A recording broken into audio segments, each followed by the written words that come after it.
I found a new partner here on Nuggets Postgame Live.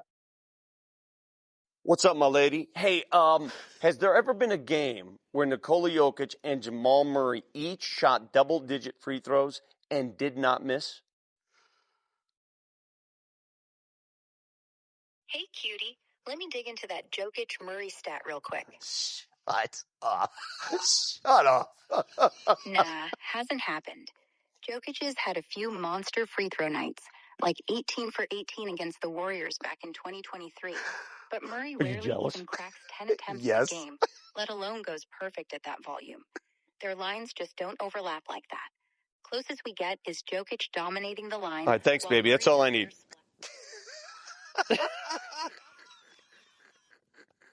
Hey, man, sometimes you have to lean on technology. Although I will say, before we went to that, Dan Hyatt texted me and said it's never happened before. So advantage Dan, you're faster. Did he also say cutie? He didn't refer to me as cutie. That's fantastic. Let's show you our ball assist to the game brought to you by the Ball Corporation. So many fine dishes to be had in this game, but when you hit a backboard three and you do what Spencer Jones did in this game, his ability to keep plays alive, give him all the assists in the world for that Nuggets dub. Yeah, he deserves a huge one in this game. You know, look, so when you put Spencer Jones on the court, you know, one of the things that you're looking to do is really change the energy temperature of the game for your team. And not saying that the Nuggets had zero energy, but when they put him on the court, they wanted him to ratchet it up like tenfold. And he was able to do that. Not only that, he was able to make the shots on top of it. And so, you know, Spencer Jones is going to get you extra possessions through just sheer hustle, right? Steals, offensive rebounds, just all the little dirty work that he's going to be able to do. Now he's stepping out to the three-point line. Jamal Murray's finding him early on some of these passes. He's knocking the shots in. And then that's when the Nuggets offense takes off as a whole. Chris, he's not afraid to shoot. No, he's not. That's half the battle in the NBA. Yeah. You can't be afraid. He stays confident no matter if he missed the last five or not. Yep. All right, let's hear from the victorious head coach. He's got to be a happy camper, David Adelman from San Antonio. David, how would you describe your team's will to win in this game? Yeah, just stayed with it. We tried a million different lineups. I played some guys together that I hadn't played all year in the first half and the second half. Just trying to find a group that, you know, could make a run at this. I thought San Antonio played so well throughout the first half. They played with great pace, like we talked about before the game. And, you know, we didn't really match it, I didn't think, till the second half. End of the third quarter, there was a little bit of life there. And then obviously to start the fourth, that group was the reason why we even had a chance to win the game. So it was, you get yourself in a good position to win a game, and then special people win games. You know, and Jamal and Nikola were really special late. 31, 20, and 12, 39 and 7, 30 in the second half for Jamal. Thank God he wasn't doubtful. He was probable because that was a big key in the game. But yeah, just a high-level basketball game. Both times we played these guys. The scoring's been outrageous, but I thought we played just enough defense in the fourth quarter to win the game. How did you see Nikola battle through the different looks that they gave him defensively? I'm going to be careful with that. I thought he stayed consistent with who he is. You know, and I think more importantly, the other guys got more aggressive because of the way they guarded him. You know, they're in his knees. Somebody in front of him, somebody behind him. And so it's a 4-on-3. And I thought he did a great job of freeing up Jamal, freeing up Cam, to let those guys make plays. And I think sometimes that's the way it's going to have to be for us to produce offense. And not to get off question here, but Spencer's 2 threes to start the fourth were just enormous. And the little floater he made. So just a bunch of guys stepped up. Nikola just being out on the floor creates offense. That's why he's the best player in the league, in my opinion. And it showed tonight. You know, he's got 31, 20, and 12. But 31, you know, we scored another 101. No, excuse me. 100 and what did we score? 136? Yeah, 105 points. So just incredible what he can create just on his own. And it's just a great team win. Winning clutch games has kind of been an issue. Not in the last decade. What does this mean to get a clutch win over a great team like this on the road? We beat Houston by 40. I'd rather do that. I mean, it's a great win. I thought, what's funny about this is I thought San Antonio was really clutch tonight. I mean, we got up 9, and immediately they got to 3. Guys stepped up and made big shots.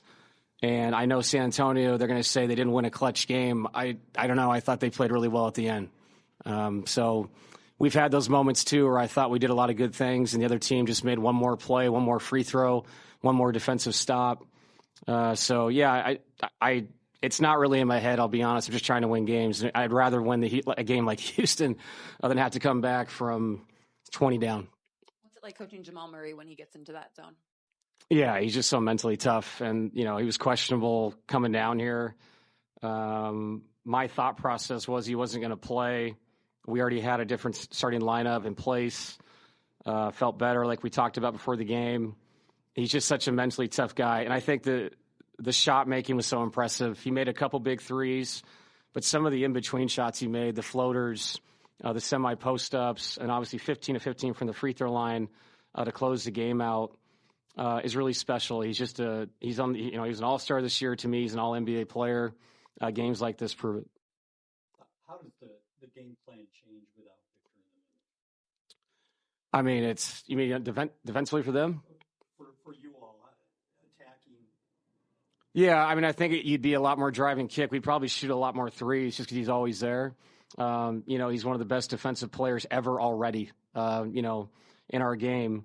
And, he's always in the paint, taking things away from you. He's such a special player defensively. I thought offensively it allowed them to go smaller more, and that was tough. We had to find matchups for Nikola. But, yeah, Victor's – I mean, we all know what it is. This is a unique thing in the NBA. And, the offense there's so many highlights there, but I just think the defense that he brings to games is as unique as any player I can remember, to be honest. So him not out there helped us on the offensive end for sure, but I'm sure we'll see him down the road. And then just speak to when special players make special plays, it results in a special win. This one's up there. More Nuggets post-game live when we come back. Nuggets needed plenty of stops there in the second half. Look at Joker. Look at the hands. Steals it from Swiper. He swipes it from him. Leads to a dunk the other way, Cam Johnson. That's active hands, active feet. Yeah, it's just a really good blitz on the ball screen there. And then you get the ball to the middle of the court there, Tim Hardaway Jr., and then Hardaway takes care of the rest in terms of the pass. But that's just active hands. Look at that. Yeah, you guys got to keep them active, get the deflection, then get the steal, and then you get the run out. And these plays are important over the course of a game, especially you can't just play in half court all the time. You must generate offense in transition, and they were able to do that. Right? You know where that stemmed from, though? We noticed Joker really get energetic there. Yep. The play where he was called for a foul on the pick he set Stephon Castle. Yep. Remember? Yep. And the Nuggets weren't happy with the call. Here it is. Castle hugs him. Joker just shrugs him off, says, hey, what are we doing here? They call a foul on Nikola Jokic. David Adelman's incensed. He yells at the official, gets teed up for it. The Nuggets choose to review the play. They review it and lose the review. Yeah. I need to ask you, how is that not a foul on Stephon Castle? So here's how I'll answer that question, which you might not love. I think what I saw was a screen being set, and then I saw two things happen kind of simultaneously. Castle get his arms around, and then Jokic hook them. And so do I think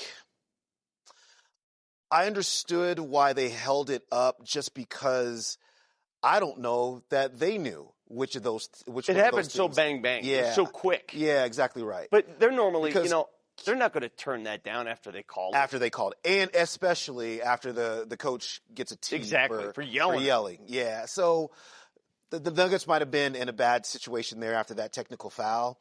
But generally speaking, yeah, obviously you can't hug a player trying to get around a screen. It doesn't matter how good the screen is being set. You must find a way around it that does not involve grabbing a guy and trying to move him in any other way. It was just hard for me to see which one of those two things happened. I just think they happened simultaneously, unfortunately for the Nuggets. Sure. But to your point, that is not how you get through a screen, and that is most certainly a foul for sure. We can argue whether it's a foul on Castle or Joker. I know this much. It sort of gave the Nuggets life. Yeah, it gave them life, and they played much harder down the stretch. Let's go back to San Antonio. Steph Castle, who, by the way, had a big game. He had 30 points. His viewpoints on guarding Nikola Jokic. Everybody, you've guarded pretty much everyone, but now you've guarded Jokic, who's just like big as hell. Like, what's it like guarding that dude? It's tough. I really just try and send him to the help and try and take away his vision. I feel like he's most dangerous with the passes he can make. It's tough. I don't really have too much to say about it. He's a strong dude. It's hard to keep him off the offensive glass, but, you can see why he multiple-time MVP for sure. Yeah, Vic.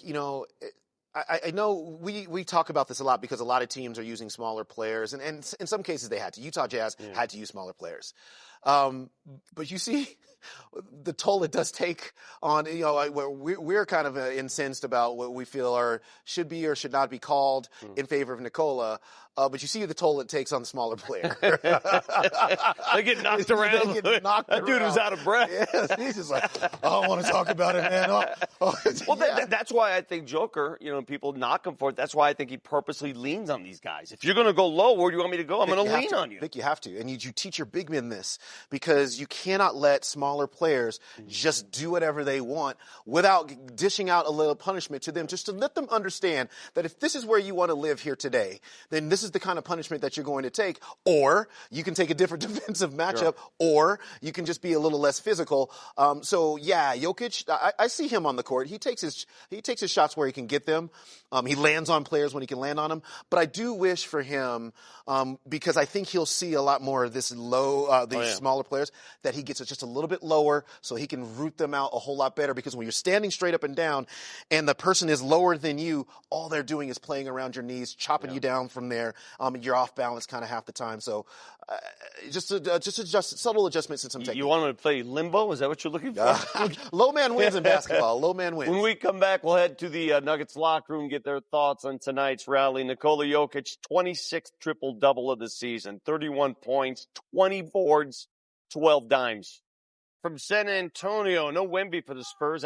Joker could just run right down the middle of the court. Nobody's in front of him. Easy bucket every time, huh? Yeah, Luke Burnett wasn't going to do anything about that. Tight game until the Spurs go small, and the Nuggets suddenly forgot how to ball there for a while. Carter Bryant with the triple. The Spurs are up by 12 after 1. Second quarter, Harrison Barnes just walks in, and the lead is 14. A little later, more probing by the Spurs. De'Aaron Fox, easy peasy. They got the lead all the way up to 20, and now you're thinking, oh, jeez. Well, enter Julian Strawther. Look at Jules.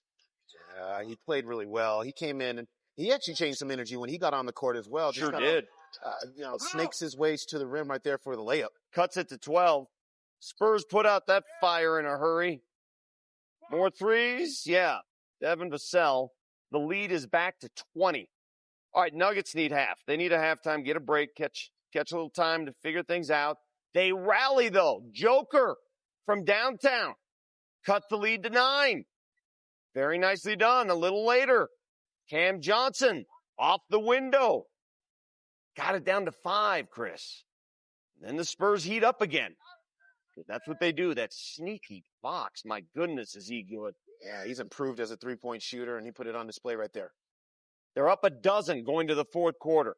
That's when the Nuggets make their run. Spencer Jones! They're within 4. Next time down. Strawther! Heave ho! We got a 1-point game. 14-3 Nuggets run to start the fourth quarter. They're not done yet. Under 5 minutes to play now. Jamal Murray going all Jamal Murray on them. The Nuggets lead the game, and they keep coming. What a run. Yeah. Cam! Drift action right there to get that corner 3. Thing of beauty. That was a 14-0 Nuggets run. Come then on with things this. get tight in shots like that. Are Come you on with kidding this. me? I could watch that shot all night long. Come on. Jamal Murray, everybody, ices it late for the Nuggets.